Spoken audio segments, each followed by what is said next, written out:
embracing different visions about ways of life, different interests, different practices and patterns, different culture, different beliefs, different expectations, different habits. How can it be but that they would reproduce themselves to some degree in different allocation of time, the different investments in the various kinds of development, which would then be reflected in different occupations and engagement? I wouldn't expect them all to be in the same industries. I wouldn't expect them all to be doing the same thing. I mean, I could take risk in my classes, for example, teaching. I can say things that I think if my one of my colleagues, one of my white colleagues were to say them, they might get into trouble. I mean, my friend Amy Wax, the law professor at the University of Pennsylvania, is in trouble because of some things she said here at the Mm. Glenn Show, raising questions about immigration or affirmative action policy. And I don't necessarily agree with everything she says, although I do agree with some of the things that she says. But she said things like, if you have lower standards for admitting black kids, then the kids you admit are not going to do on average as well as the kids that you didn't lower the standards to admit. This is just logic. Yeah, that If the seems fairly logical. Yeah. if the standards actually correlate with the performance of the students whom you admit, which if they don't, why would you be using them as standards? Right. I'm talking about like admissions tests. And if you use a lower score for admitting some kids than others, then it's a statistical necessity that on the average, you're going to predict those kids to do less well on the average, not one each one individually. And she says stuff like that. And it's in a, her dean has now written a letter to the faculty bringing her up on charges for engaging in activity in the classroom contrary to the values of the university. And I say this in my classes every day, and no one has come around yet with a hook to pull me off stage. Yeah, I honestly don't know what I believe about affirmative action. I mean, I think, to first approximation, I think uh, at one point it was absolutely necessary, and it was obviously a lever that could be pulled to right a moral wrong and a social ill. But I think now we're at a point where it's creating its own negative effects, such that, I mean, to name only one, it requires obvious racism against Asians at this moment to be enacted. Um, so I don't know what I think. I think it is problematic for a lot of reasons, some of which you just cited based on what Amy said.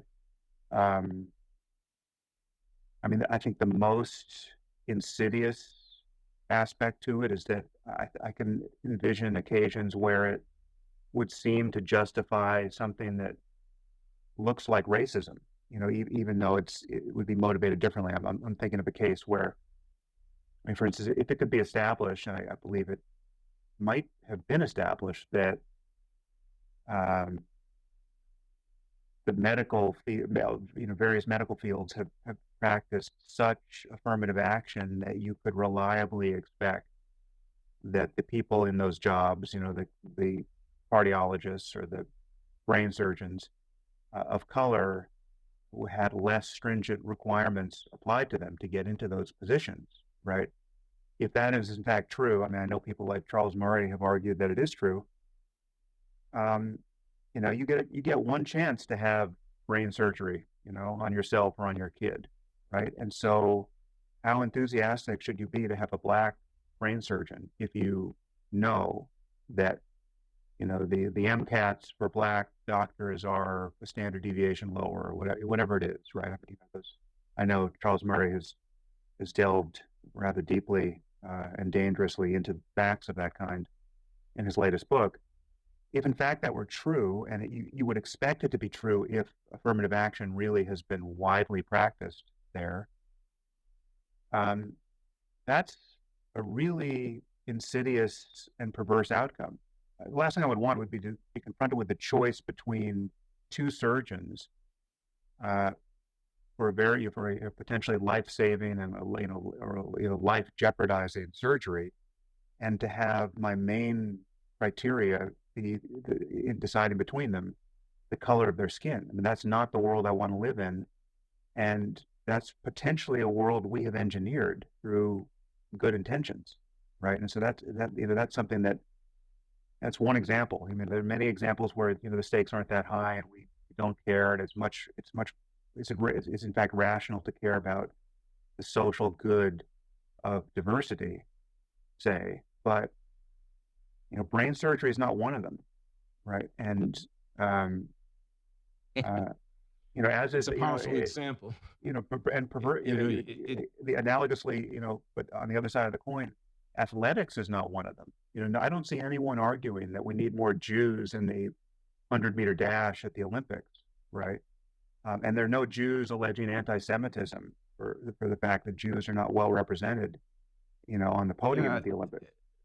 they're gonna dismiss this kind of argument. I think there's nothing logically wrong with what you're saying. They're gonna say, who plays basketball or who plays soccer is not really important, but who gets to do brain surgery or more generally gets access Mm. to the medical profession is important. They're going to claim that there's some studies, they're probably not going to be particularly impressive studies that show that black patients do better when they have black doctors, et cetera.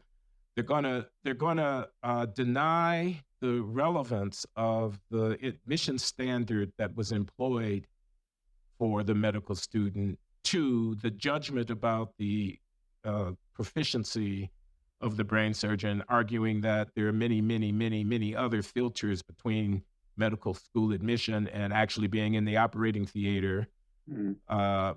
They're going to dare you to do the statistical inference that you're just doing. I mean, gosh, if they're using lower standards to admit blacks and if my brain surgeon could be white or black, it's my choice. Why would I ever choose a black brain surgeon just based on the statistics? They're going to call that kind of profiling to be a normative fault, like a police officer who behaves differently when he stops a car with a young black kid in the vehicle than he does with an older white woman in terms of the kid's reaching for the glove compartment. Do I or do I not take that to be an aggressive act? So that's what they're going to say. Yeah. Well, I wish some of that were valid. One thing to point out is that whites are not at the top of the heap there when you're doing this sort of profiling for surgeons. I mean, I think by this logic, you should prefer an Asian surgeon at this point, knowing what they're By a wide margin. Oh yeah, yeah. If the Asian kid gets into medical school, she must have been literally off the charts. Superstar, yeah. But this is, I would argue this is not the world we want to live in. But I don't know how to get to the world we want to live in, right? Well, I have an answer to that question.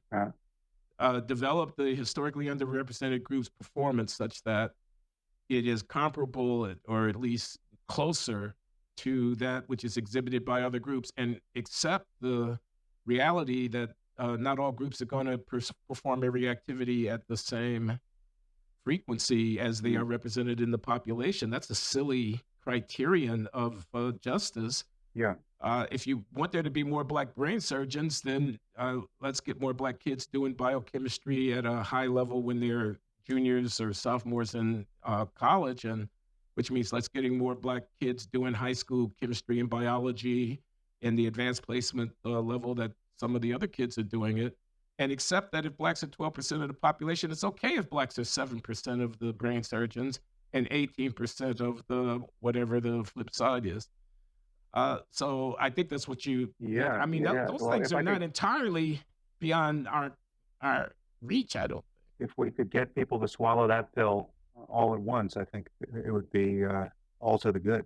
I do think that is the framing that is so morally confusing here. The idea that every walk of life that is desirable to be walking in requires a representation of the population that is, perfectly in register with the general population, right? So that if you have less than 12 or 13% African Americans in any desirable walk of life, that is a problem, just on its face, and very likely explained by the ambient levels of racism that persist in that walk of life. I think that's, the second claim is obviously false. And I think the first claim is also, as you just argued, needs to give because it's just whatever the explanation, whether it's cultural, biological, accidental, it's just not rational to expect that every group will show precisely the same proclivity and aptitude for everything that is good to be involved in the theater of human events. Frankly, I think it's a logical contradiction. I mean, I think it's demonstrably wrong. So the identitarians, the people who are talking about how many of this group and that group, they take groupness seriously. They think this thing, race, actually matters for some reason or another. Mm. They think ethnicity and ethnic identity, I identify as a this or a that. So if these things are real, these differences between groups are actually constitutive of something meaningful, different, embracing different visions about ways of life, different interests, different practices and patterns, different culture, different beliefs, different expectations, different habits. How can it be but that they would reproduce themselves to some degree in the different allocation of time, the different investments in the various kinds of development and so on, which would then be reflected in different occupations and engagement. I wouldn't expect them all to be in the same industries. I wouldn't expect them all to be doing the same thing. Some of them are going to be small shopkeepers more frequently than other groups are going to be. Some of them are going to be academics more frequently than other groups will be. Some of them are going to be athletes and entertainers more frequently than other groups are going to be, because groupness ends up being expressed in terms of what people do with their time and how they live their lives. So then I think groupness matters. I'm prepared to fall on my sword to make sure that the Black kid feels comfortable as a Black kid in college. But then I expect that everybody's going to be in medical school, law school, in finance at the same rate as they are in the population. I just think that's a logical contradiction. Yeah. You weren't serious about identity if you expected to see a mirrored, proportionate expression of the various members of the identity groups in every human endeavor. Yeah, no, that's a great point. If diversity matters because there are actually differences that matter between groups, well, then you'd expect those differences to have some expression that that leads to different, differences. So you can't really have it both ways there.